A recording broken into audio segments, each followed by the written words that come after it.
21절에 예수께서 이 말씀을 하시고 심령이 괴로워 증언하여 이르시되, 거기 심령이 괴로워 밑줄 그어보세요. 예수님은 죄가 없으신 분이 성령이 충만하신 분인데, 죄가 없고 성령이 충만해도 마음이 괴로울 수 있습니다. 우리가 신앙생활을 하면 누구는 좋은 일만 생기는 줄 알아요. 신앙생활하면 마음 아픈 일, 슬픈 일이 없어야 되는데 왜 나의 마음이 이렇게 아픈 일이 생기는 거야? 하면서 하나님을 원망하기도 하는데요. 하나님을 제일 잘 섬기고 제일 죄가 없으시며 신앙생활의 가장 본이 되신 예수님도 마음 괴로울 일이 생겼어요. 그러니까 죄가 없다고 해서 마음이 괴롭지 않은 것 아니고, 또 반대로 마음이 평안하고 괴로운 일이 없다고 죄가 없는 게 아니에요. 어떤 사람은 저는 예수 믿을 필요가 없어요, 저는 지금 삶에 만족하거든요 라고 이야기하지만 그 사람의 삶 가운데 죄가 없는 것은 아닙니다.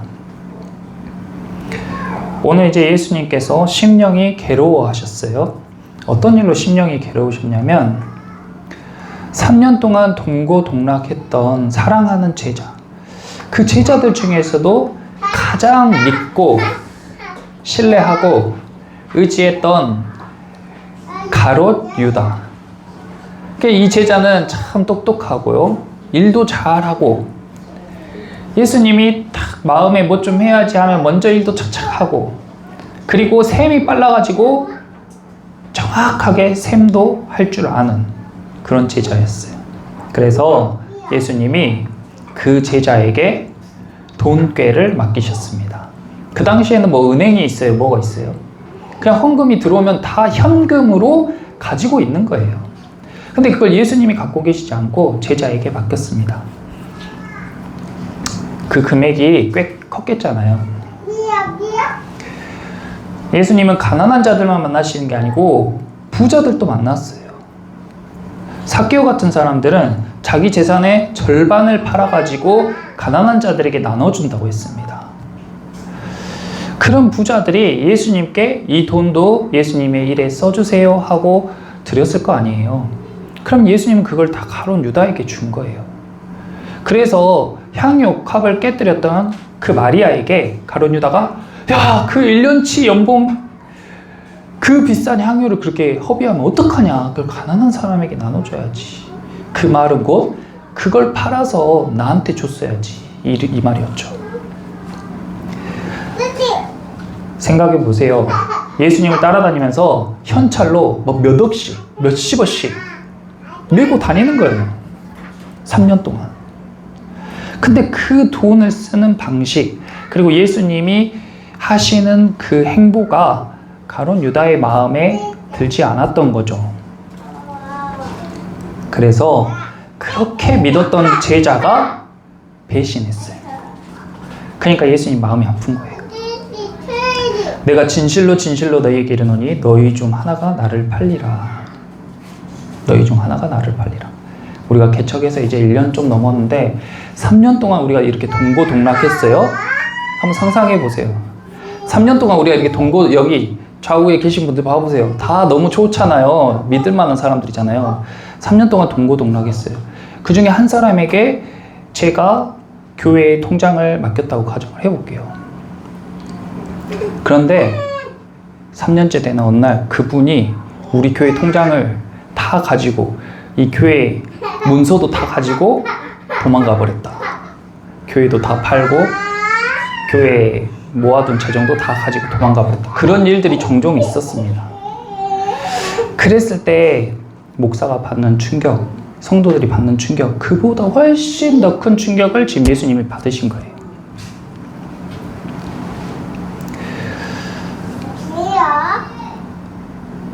그런데 이 유다가 왜 이런 짓을 했을까? 이게 사람이 할 행동이 아니잖아요. 사람이 할 행동이 아니에요.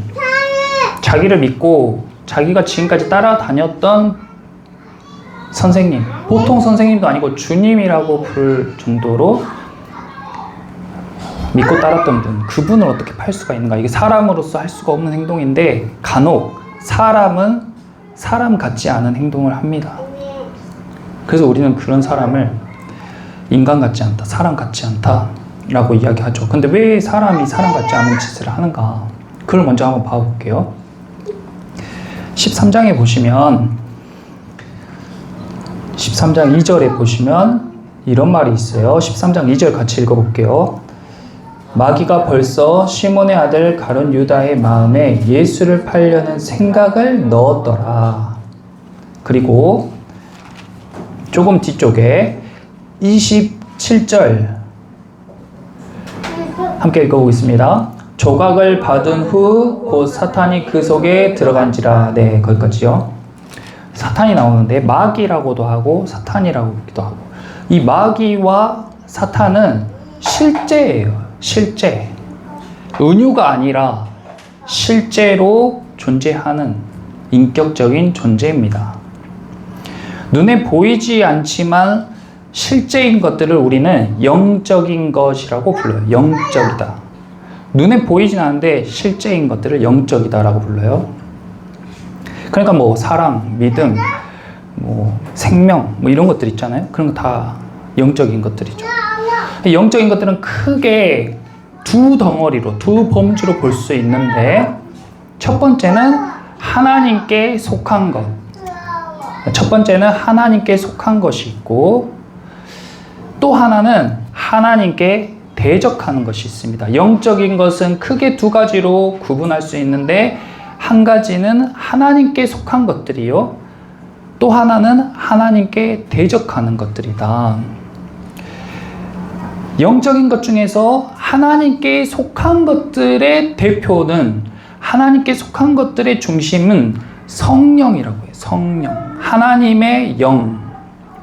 그리고 하나님께 대적하는 모든 것들의 중심은 마귀, 사탄이라고 합니다. 그러므로 마귀는, 사탄은 실제인데, 이 마귀와 사탄이 하는 주된 일은 뭐냐? 하나님을 대적하게 하는 것이다. 그리고 그 일을 한마디로 죄라고 부르는 겁니다. 그래서 마귀는 태초에 하와에게 했듯이 먼저 사람의 마음에 생각을 집어넣어서 하나님을 대적하라고 유혹하고 부추겨요. 그것을 듣고 판단하는 것은 사람의 몫이죠. 그런데 하와는 마귀의 그 속삭임에 넘어가서 죄를 짓게 됩니다. 똑같은 방법으로 마귀는 가롯 유다에게도 예수를 팔아넘기라고 유혹하고 부추겨요. 예수님이 돈 쓰는 거 봐라. 답답한 양반, 저 답답한 양반 좀 봐라. 저게 맞냐? 네 생각에. 저 사람은 너의 인생에 유익이 안 돼. 저 사람을 따라다니는 것은 너의 인생의 낭비고 시간 허비야. 저 사람은 너의 삶에 전혀 유익이 되지 않아. 저 사람을 파는 게 너한테 이득이야. 계속 옆에서 마음에 하나님을 대적하는 생각을 집어넣어요. 근데 틈이 안 보이는 사람들은 그것들을 잘 이겨내.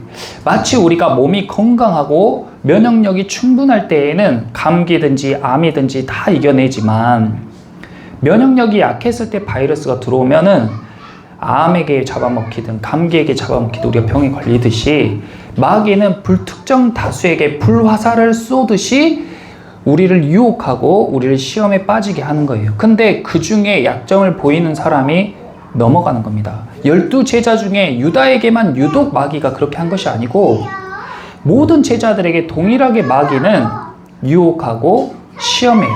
그런데 유다가 틈을 보인 거예요. 그래서 그 마음의 생각을 딱 집어넣었어요. 이 생각을 빨리 잘라내야 돼. 우리가 내 안에 떠오르는 생각이 다 내 생각이라고 판단하는데 그렇지가 않다고 했죠.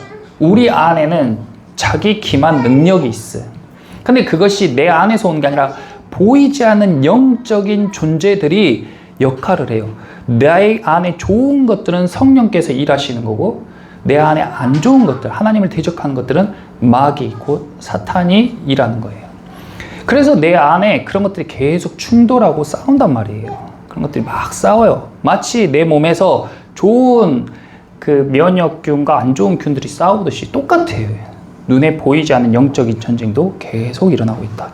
그런데 우리가 그런 마귀가 주는 생각을 품으면, 생각을 품고 키우면 그것이 점점 나에게 내 안에서 자라나서 나를 잠식해 가는 거예요.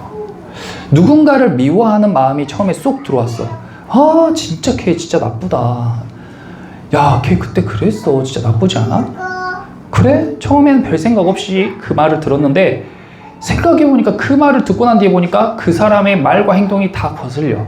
그래서 내 안에 그 사람 나쁘다, 그 사람 나쁘다를 계속 키우잖아요. 그러면은 그 생각이 점점 커져가지고 내가 그 사람을 대할 때 말이나 행동이 잘못할 수 있고 또 큰 실수를 저지를 수도 있게 되는 거예요. 그러니까 그런 생각을 빨리 덮어야 돼. 근데 가룟 유다는 예수님을 팔려는 생각을 품었어요. 아, 진짜 아닌 것 같은데.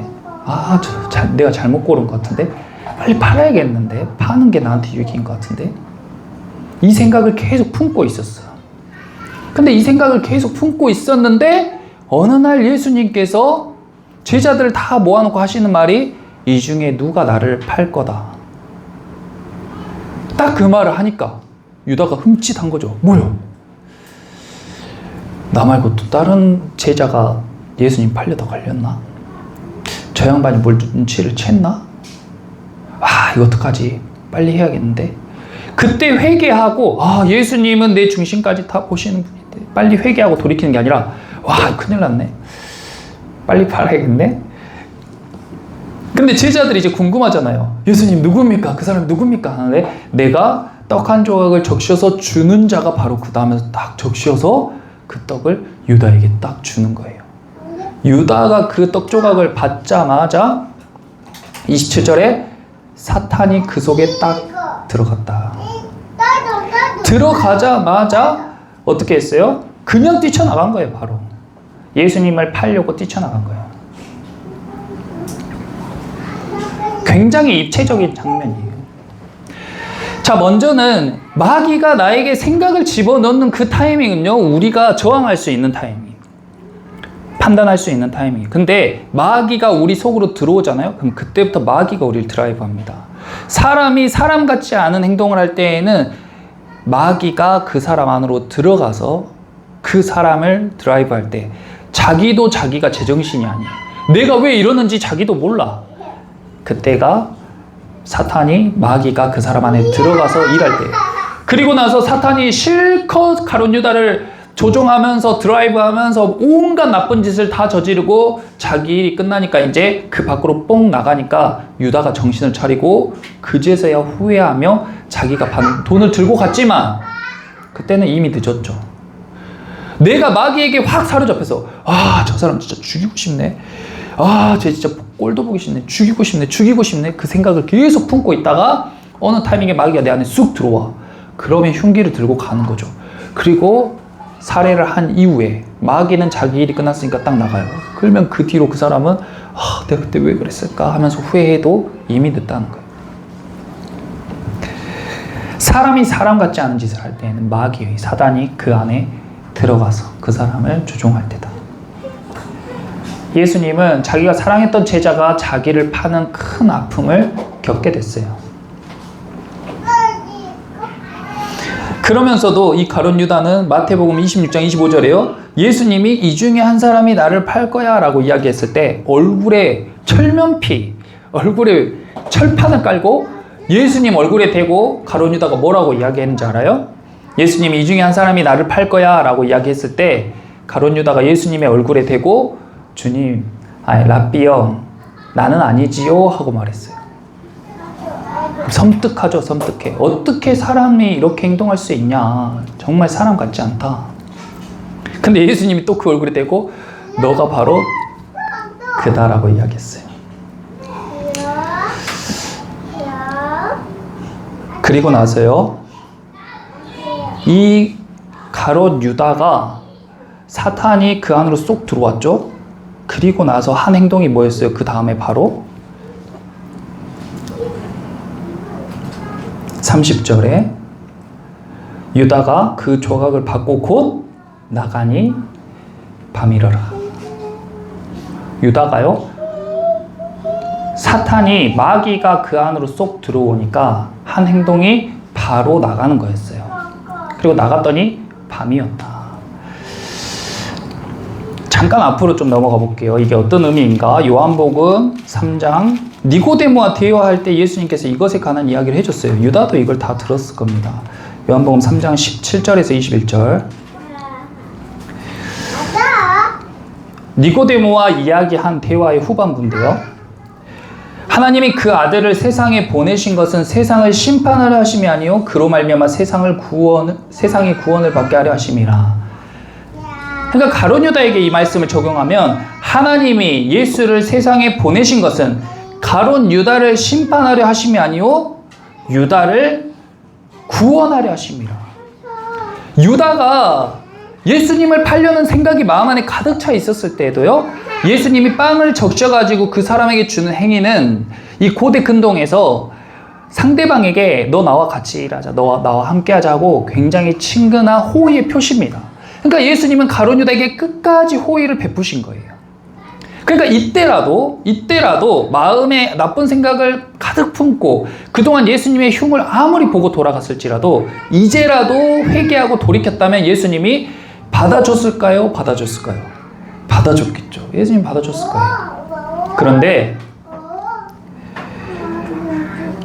19절에 보세요. 그 정죄는 이것이니 곧 빛이 세상에 왔을 때 사람들이 자기 행위가 악함으로 빛보다 어둠을 더 사랑한 것이니라. 악을 행하는 자마다 빛을 미워하여 빛으로 오지 아니하나니 이는 그 행위가 드러날까 하며 진리를 따르는 자는 빛으로 오나니 이는 그 행위가 하나님 안에서 행한 것임을 나타내려 함이니라. 왜 가룟 유다가 사탄이 가룟 유다 안으로 쏙 들어오자마자 한 행동이 밖으로 나가는 거예요? 예수님이 빛이시기 때문에 이 마귀는 반대로 어둠입니다. 그러니까 어둠에 속한 자들은 어둠을 사랑해요. 빛을 싫어해요.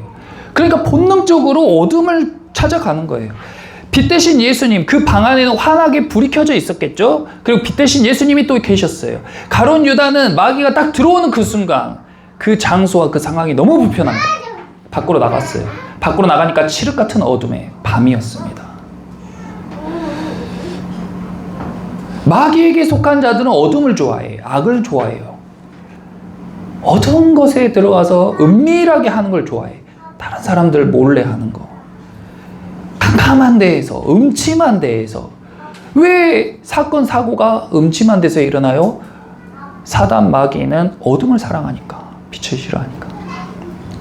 가룟 유다도 빛에서 견디지 못하고 뛰쳐나갔습니다. 그것을 밤이라고 요한이 표현한 거예요. 그러니까 마귀는 생각을 넣어주는데 그 생각을 계속 품고 키웠다가 틈을 보이면 마귀가 어느 순간에 자기 안에 쏙 들어와서 마귀에게 드라이브 당하는데, 마치 처음엔 내가 술을 한두 잔 마시지만 술을 많이 먹게 되면 내가 술을 먹는 게 아니라 술이 나를 먹고 그 이후로는 기억을 못하고 내가 무슨 행동하는지 기억 못하는 것과 똑같이 악한 영에게 취하는 사람들도 처음에는 작은 사소한 실수, 실수 같지 않은 실수들을 연달아서 하면서 틈을 보이다 보면은 어느 순간 자기가 마귀에게 속하게 되는 거죠. 그때는 이미 늦다. 자기 힘으로 자기를 컨트롤할 수가 없게 돼요. 내가 왜 이러지 하면서도 계속 술을 마셔. 내가 왜 이러지 하면서도 계속 사고를 터뜨려. 내가 왜 이러지? 이러면 안 되는데 하면서도 이미 사단 마귀에게 잡혀버린 자기를 자기가 어떻게 컨트롤 못하는 거예요. 그런 걸 영적인 것이라고 합니다. 그런데 반대로 예수님을 영접하는 과정도 똑같아요. 똑같아. 성령도 쉬지 않고 우리에게 마음의 생각을 넣어줘요. 좋은 생각을 넣어주십니다. 하나님을 사랑하는 것, 신앙생활을 하는 방법, 교회에 관한 것들, 예배에 관한 것들, 이웃에 관한 것들을, 좋은 생각들을 계속 넣어주세요. 그런데 그것들을 품고 키우고 그 음성을 따라서 사소한 선행부터 하나님께서 기뻐하시는 일들을 계속 하다 보면요, 그러면 그것이 우리 마음의 문이 돼가지고 그 문으로 예수님이 들어오시는 거예요. 그러면 그때 비로소 예수님이 우리 안으로 들어오신다. 그러면 그때부터는 내 힘으로 내가 하는 게 아니라 예수님께서 우리를 드라이브 해주시죠. 그러니까 내 힘으로 내 생각으로 할 수 없는 일들을 할 수 있게 되는 거예요. 그것이 예수님을 영접하는 것이다. 똑같이 영적인 것이죠. 그러므로 우리는 우리가 하는 그 평소의 생각까지도 우리가 관리해야 돼요. 음란한 생각을 품는 것, 나쁜 생각을 품는 것, 남을 미워하는 것, 용서하지 못하는 것도요. 내가 행동만 안 하면 되지. 생각도 못해? 생각도 못해요. 생각조차 하면 안 돼요. 생각이 떠오를 때 기도하고, 생각이 떠오를 때 말씀을 보고, 그렇게 해서 영적인 싸움에서 성령이 우리 안에서 이길 수 있게 힘을 실어줘야 돼. 그 방법은 우리 생각까지 우리가 주장하는 겁니다. 우리는 매일 싸우고 있잖아요. 오늘 또 여러분이 수요 예배에 오실 때도요, 우리 안에 예배를 갈까 싫까 이런 갈등과 싸움이, 그런 게 다 영적인 전쟁이라고요. 근데 우리가 어느 쪽에 힘을 실어주냐에 따라서 그쪽이 이겨요. 상황을 항상 일관적으로 이야기하는 게 아니라 자기 안에 그런 갈등, 싸움, 영적인 것들을 체험하면서, 그래야 신앙생활이 완전히 실제인 거예요.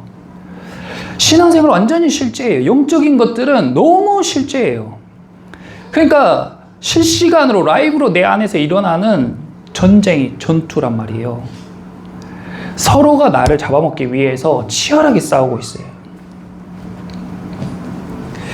예수님은 그 가룟 유다를 보면서 마음 아파했어요. 자, 이제 예수님으로 넘어가 볼게요. 마귀에게 지지 않으시는 저와 여러분 되시기를 축원합니다. 성령의 음성을 따르고 예수님을 내 안에 초대하세요. 예수님을 영접하세요. 예수님이 마음이 괴로우셨어요. 신앙생활을 잘해도 마음이 괴로울 일이 있습니다. 그런데 예수님 정도 되면 이런 걸 말 안 해야 되잖아요. 그렇지 않아요? 예수님 정도 되면 그냥 혼자 꼭 참아야 되잖아요. 근데 어떻게 하셨어요? 예수님이 제자들이 있는 데서 말씀하시잖아요. 그런데 12장까지는 공적인 사역, 무리와 대중에게 선포하시는 사역이었다면 13장부터는 제자들에게 사적으로 소수의 인원에게 이야기하시는 사적인 내용들. 예수님은요, 정확하게 행동하시잖아요. 자기를 팔아넘기는 큰 일, 속상한 일이 생겼을 때요, 대중에게 선포하지 않았어요. 여기 중에 한 사람이 나를 팔 것입니다. 대중도 다 알아도 되는 내용이잖아요. 대중에게서 다 선포할 수도 있잖아요. 그런데 무리에게는 그런 내색도 안 하고 그런 말도 안 했죠. 또 아무에게도 말 안 하고 꿍 하고 계신 분도 아니에요. 조용한 방 안에서 식사하실 때 제자들에게는 내 마음이 괴롭다. 이 중에 한 사람이 나를 팔 거야. 그 이야기를 하는 거예요. 이게 뭐냐면, 우리가 신앙생활을 할 때 예수님을 잘 믿어도 마음에 괴로운 일이 생겨요. 마음이 괴로울 일이 생겨요. 그때에 꿍 하고 있는 것도 마음의 병이 걸리고, 아무한테나 다 말하는 것도 굉장히 실수다. 그러므로 교회 안에서, 믿음의 공동체 안에서 여러분들이 마음이 괴로운 일이 있을 때 함께 나누며 그것을 기도하고 품으시기 바랍니다. 그런데 아무한테나 또 다 말하면 안 돼요. 교회 다니는 사람들, 우리 같은 교회의 성도들이라고 이 말 저 말 막 다 하면 안 돼. 또 상처받아요. 다 오픈하면 안 되고, 예수님께서요, 12제자가 있었는데 그 중에 누구한테 이야기를 했어요? 12제자가 있었는데 그 중에 예수님께서 사랑하시는 제자가 예수님을 위로해 주려고 그 품 안으로 쏙 들어왔어요. 그러니까 예수님이 이렇게 고대 근동은 식사할 때 이렇게 옆으로 비스듬히 이렇게 누워서 식사를 하는데, 이 틈으로 예수님이 사랑하는 제자가 쏙 들어온 거예요. 예수님 위로해 주려고. 그러니까 이 예수님이 사랑하는 제자가 아마도 요한으로 추정이 되는데, 예수님이 사랑하는 제자가 예수님 품으로 쏙 들어오니까 예수님의 오른팔인 베드로가 야, 무슨 일인지 물어봐, 누군지 물어봐 하고 머리로 탁 이렇게 머리짓을 하는 거예요. 그러니까 예수님이 베드로와 요한에게 이자가 나를 팔자니라 하고 이야기를 하는 거예요. 교회 안에서도 공유할 수 있는 내용들을 분별하고, 또 자기가 신뢰할 수 있는 그런 이야기들, 할 수 있는 대상들에게 공유를 하면서 그렇게 지혜 있게 행동해야 된다는 거죠. 자기 혼자 꾹 품고 있는 것도 마음의 병이 되고 너무 많이 퍼뜨리고 다니는 것도 실수다. 그러므로 말을 하거나 행동할 때 기도하면 좋죠. 기도해서 분별하고 공유할 수 있게 예수님도 제자들에게 이 중요한 문제를 공유했습니다. 마음이 괴로우니까 제자들에게 이야기한 거예요. 예수님은 자기가 하나님이라고 다 안고 가신 게 아니라 힘들면 힘들다, 죽겠으면 죽겠다, 피곤하면 피곤하다, 배고프면 배고프다 이야기하신 분이에요. 그런 것들은 부끄러운 것도 아니고 그런 거 혼자 감당하는 게 멋진 것도 아닙니다. 여러분도 힘든 일이 있을 때 믿을 만한 믿음의 공동체 안에서 믿을 만한 분들과 함께 공유하시기 바랍니다. 예수님도 이렇게 괴로워하셨어요. 그래서 이것을 이제 공유해 줬어요. 근데 제자들은 영문을 모르잖아요. 아니 우리 중에 그런 사람이 있다고. 근데 예수님이 빵을 찍어서 내가 빵을 찍어주는 사람이 바로 나를 팔 사람이야 하고 가룟 유다에게 빵을 줬는데도요 제자들이 눈치를 못 채요. 왜냐하면 가룟 유다는 너무 나이스한 사람이었으니까, 너무 신앙생활을 잘하는 사람이었고 예수님의 신뢰를 받고 예수님이 너무 믿었던 제자니까 아무도 그가 예수님을 팔 거라고 상상조차 못한 거예요. 그래서 예수님이 그걸 찍어서 유다에게 주고 네가 하는 일을 속히 하라 하고 이야기했을 때도요 제자들이 유다가 돈깨를 맡았으므로 29절에 명절에 우리가 쓸 물건을 사라 하시는지 혹은 가난한 자들에게 무엇을 주라 하시는 줄로 생각했더라. 아무도 몰랐어요. 아무도 몰랐어. 그런데 이때 상황을 이제 생각을 해보세요. 예수님이 속상해 죽겠어요. 예수님만 알아. 누군가 한 사람이 나를 팔려고 하니까 내가 너무 속상해. 제자들이 막 누군데요 이랬는데 내가 빵 찍어주는 애가 걔야 하면서 유다에게 딱 찍어줬어. 근데 유다는 그걸 받고 뛰쳐나갔어. 근데 제자들은 유다가 그럴 거라고 모르고 도대체 누구지? 누가 예수님을 팔려고 하지? 이러고 있는 상황. 그때 예수님이 갑자기 이제 제자들에게 이어서 말씀하시는데 31절에 가룟 유다가 나가는 직후, 가룟 유다가 나가는 문 밖으로 나가는 직후에 지금 인자가 영광을 받았고 하나님도 인자로 말미암아 영광을 받으셨도다.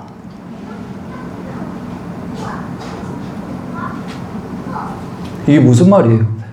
만일 하나님이 그로 말미암아 영광을 받으셨으면 하나님도 자기로 말미암아 그에게 영광을 주시리니 곧 주시리라. 이게 무슨 말이에요? 이게 무슨 뚱딴지 같은 말이에요? 이게 무슨 상황에 안 맞는 말이냐고요. 지금 방금 제자들이랑 식사를 하시면서 이 중에 한 사람이 나를 팔 거야 하면서 마음에 괴로워하시다가 떡을 찍어서 유다에게 주고 제자들은 지금도 누가 예수님을 팔지? 하면서 그 생각하고 있는데 갑자기 예수님이 지금 인자가 영광을 받았고 하나님도 인자로 말미암아 영광을 받으셨도다. 도대체 뭐가 하나님께 영광입니까? 뭐가 영광이에요? 유다가 뛰쳐나간 게 영광이에요? 아니면 유다에게 빵을 적셔준 게 영광이에요? 뭐가 영광이에요? 근데 예수님 지금 이 말씀을 하세요. 그리고 또 이어서 한 가지 더 말씀하시는데요. 작은 자들아 내가 아직 잠시 너희와 함께 있겠노라. 너희가 나를 찾을 것이나 일찍이 내가 유대인들에게 너희는 내가 가는 곳에 올 수 없다고 말한 것과 같이 지금 너희에게도 이르노라. 새 계명을 너희에게 주더니 서로 사랑하라. 내가 너희를 사랑한 것 같이 너희도 서로 사랑하라. 진짜 이게 예수님이 계속 엉뚱한 소리를 하는 거예요. 마음이 괴로워서 내가 팔자가 있다 했다가 제자들이 팔자가 누구지 생각하고 있는데 갑자기 하나님이 영광을 받았다고 하다가 그 다음에 너희는 내가 있는 곳으로 올 수 없을 거야 했다가 내가 너희를 사랑한 것처럼 서로 사랑해라 했다가 이게 아무 맥락이 없이 듣는 사람으로 하여금 도대체 무슨 말을 하는지 제자들은 알 수가 없죠. 제자들은 몰랐어요. 그런데 언제 알게 되냐면 예수님이 십자가에 죽으시고 부활하신 이후에 싹 스쳐 지나가는 거예요. 이 말들이. 그러면서 닭살이 쫙 돋는 거예요. 몰랐어. 도대체 예수님 무슨 소리 하는 거야? 왜 저러는 거야? 어디 아프신 거 아니야? 이상한 말씀 자꾸 하시고 막 죽은다고 했다가 하나님 곁으로 간다 했다가 우리는 올 수 없다고 했다가 뭐 알 수 없는 이야기를 자꾸 하니까 그것도 문맥에도 안 맞는 말을 자꾸 하니까 걱정되죠. 제자들은.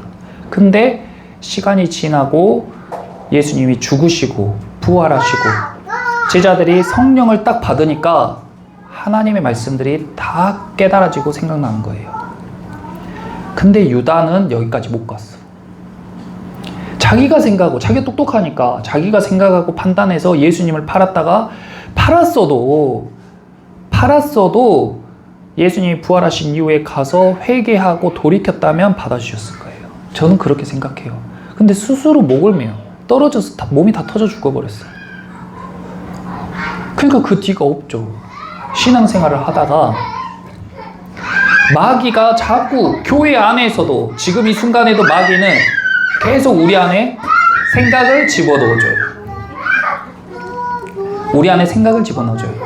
근데 우리는 그것이 내 생각인 줄 알고 그 생각을 품는 순간 딴 마음을 품게 되고, 그리고 예수님을 떠나갈 수 있다. 떠나가면 그것으로 끝이에요. 근데 겸손하게 참고 기다리면 나중에 때가 되면 다 깨달아진다. 오늘 예배 중에 들은 말씀이 안 깨달아져도 나중에 다 깨달아진다. 예수님이 말씀하신 인자가 영광을 받았다는 말은 무슨 말이냐?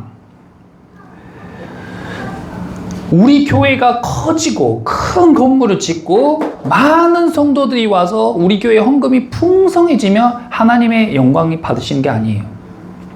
오히려 지금 이 시대는 교회 건물이 크고 성도들이 많고 교회 헌금이 많이 모이는 교회 때문에 하나님이 영광을 못 받으시는 상황이에요.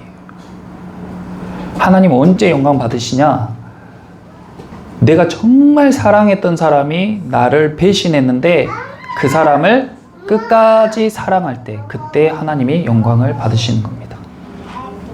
사랑할 수 없는데 사랑할 때, 그때 하나님이 영광을 받으시는 거예요.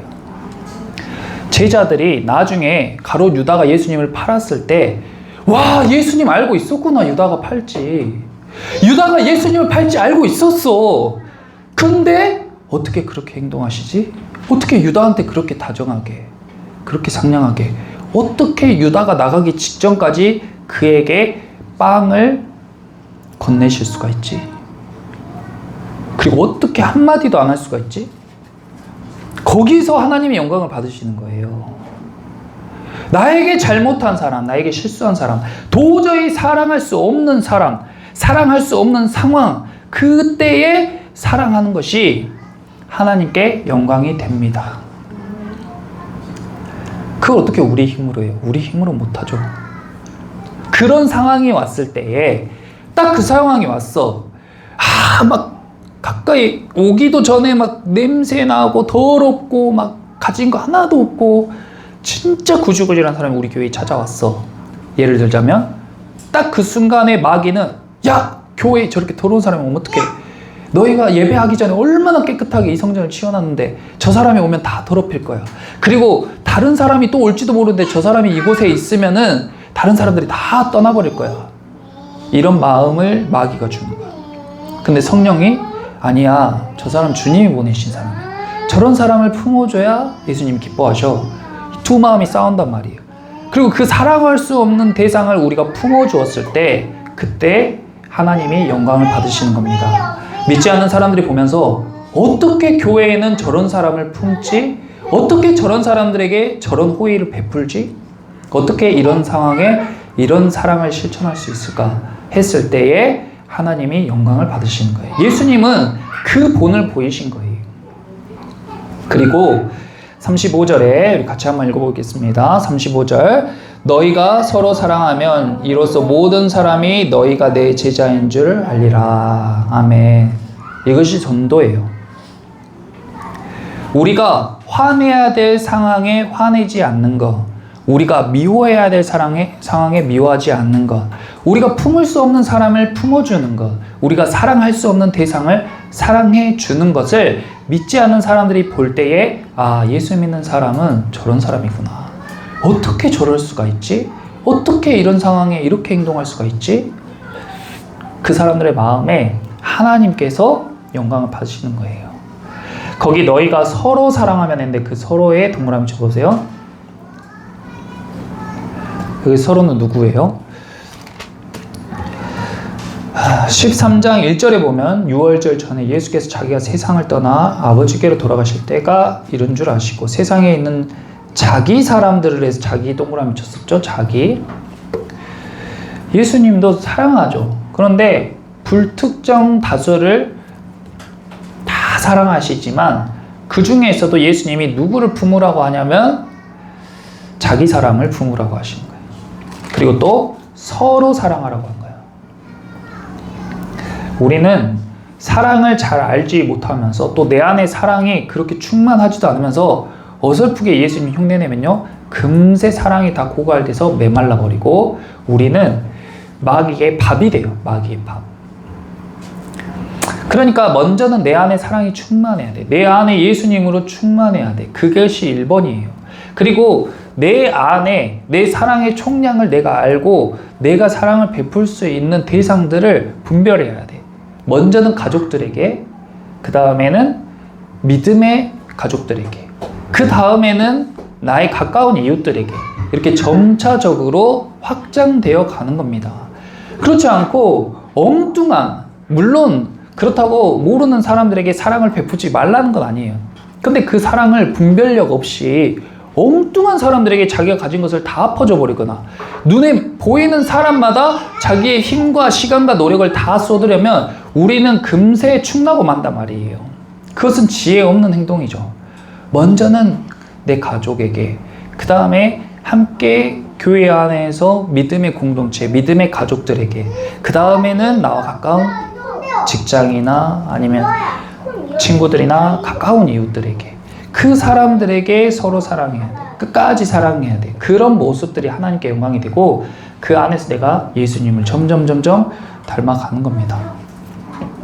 그렇게 상처 가운데서도 사랑으로 그렇게 반응했을 때에 아, 저 사람이 진짜 예수 믿는 사람이구나. 저 교회의 성도들은 진짜 하나님을 잘 믿는 사람들이구나 하고 하나님께 영광이 되고 우리 안에도 예수님을 충만하게 영접할 수 있는 그런 하나님의 자녀들이 다 되는 것입니다. 그래서 사랑을 줄 수 있는 사람이 되도록 우리가 훈련하고 연습하고 연단해야 돼요. 그냥 마음 먹은다고 되는 게 아니에요. 베드로가요, 예수님, 저는 예수님 어디 가든지 끝까지 따라갈 거예요. 저는 목숨 걸고 예수님 사랑할 거예요. 근데 예수님이 너는 닭이 울기도 전에 나를 3번 부인할 거야. 근데 진짜로 닭이 울기도 전에 3번 부인했어요. 오늘 예배를 드리면서 마음에 막 뜨거운 것이 올라오면서 와, 나 이제 사람들을 사랑하며 살 거야. 다짐으로 결코 삶이 안 바뀝니다. 그렇게 바뀌는 게 아니에요. 나도 이제 예수님처럼 살 거야. 하룻밤 다짐으로 결코 안 바뀐다고요. 목이 터져라 부르짖고 기도한다고 한 번에 안 바뀌어요. 사랑은 선택적인 의지예요. 의지가 말하고 행동하고 생각하는 것을 의지적으로 계속 노력을 했을 때에 그것이 조금씩 변화되면서 나중에 자기를 만들어가는 거예요. 그러니까 연습하고 훈련하고 연단해야 돼요. 우리가 다 금광석 같은 사람들인데 그것이 용광로에 들어갔다가 두드러 깨졌다가 몇 번, 몇백 번, 몇천 번 반복하면 반복할수록 우리는 정금같이 순금같이 나오게 되고 그때야 비로소 우리의 믿음, 우리의 사랑이 가치 있는 것이 되는 것입니다. 그러므로 예배하시고 말씀도 열심히 보고 기도하고 단시간에 그것을 이루려 하는 게 아니라 그냥 예수님과 함께 동행하며 살아가세요. 그리고 예배를 즐기세요. 예배는 우리에게 주신 선물입니다. 그렇게 살아가다 보면 어느새 예수님과 닮아 있는 저와 여러분을 발견하게 될 것입니다.